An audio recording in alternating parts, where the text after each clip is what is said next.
Xitoy kommunistlari Sharq Turkistonda yo'lga qo'yilayotgan atalmış tarbiyalash markazlarida Uyg'urlarning nachar sharoit va xo'rliq ichida yashayotganligi doir uchurlar kelmoqda.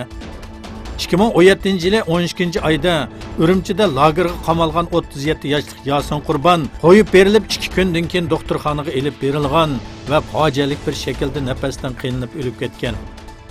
Yasin 2015-yili onasini hajjiga avatganligi sababli tutilgan. Xitoy kommunistlarining Yasinga o'xshash boshqa Uyg'urlarni bu lagerlarda zaharlayotganligi ma'lum. Sharq Turkiston uchur markazining raisi Abdujil Qarqash Xitoyni qattiq ayblab mundaq dedi.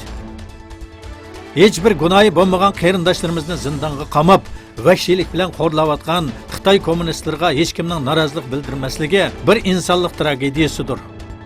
O'zlarini musulmon deb sukut turayotgan, aksicha xristian Yevropa davlatlari Uyg'urlar va Sharq Turkistonni qo'llab, Xitoyga norozilik bildirmoqda.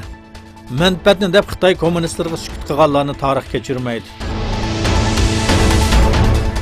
Davlat televiziyasi bo'lgan Canvas kanalida Xitoy davlat raisi Xi Jinping va uning shumpilanlari tonishtirilgan hujjatli film ko'rsatildi.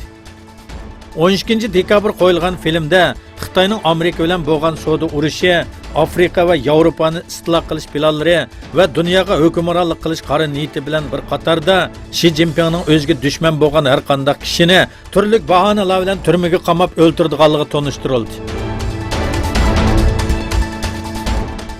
Uyg'urlarning yana bir sarxili Xitoy turmalaridagi og'ir qiyin qistoq sababidan hayotidan ayrildi. Uyg'ur faoliyatchilarining ma'lumotlariga asoslanganda tonilgan diniy olim, da'vatchi va tabib Abdusamad Davud Xitoy turmasida qiyin qistoqlar sababli shahid bo'lgan.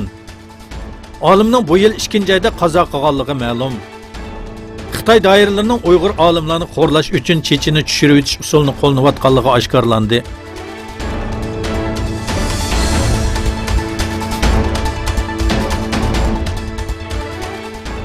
Amerika prezidenti Donald Trump Saudiya Arabistonining Istanbuldagi bosh konsulxonasiga kirib ketgandan keyin yo'qolib ketgan Saudiya Arabistonlik o'qituvchi jurnalist Jamal Khashoggi haqidagi yangi bayonotida Khashoggining g'oyib bo'lishining orqasida Saudiya Arabistonining qo'li bo'lib qolsa, bak og'ir jazo tadbirlarini yo'lga qo'ydiganligini aytdi.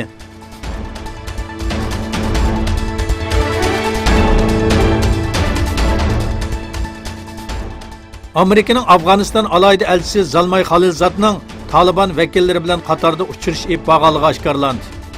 Talibanning bu vaqtda e'lon qilgan bayonotiga asoslanganda, Khalilzad bilan Talibanga vakolatan Qatar ishxonasining boshlig'i Shir Muhammad Abbas Stani Kazay qatorliqlar ko'rishgan. Bayonotda suhbat mazmuni haqida ma'lumot berilmadi. Har ikki tarafning Afg'onistonga tinchlik olib kelish uchun suhbatni davomlashtirishga qo'shilganligini bildirdi.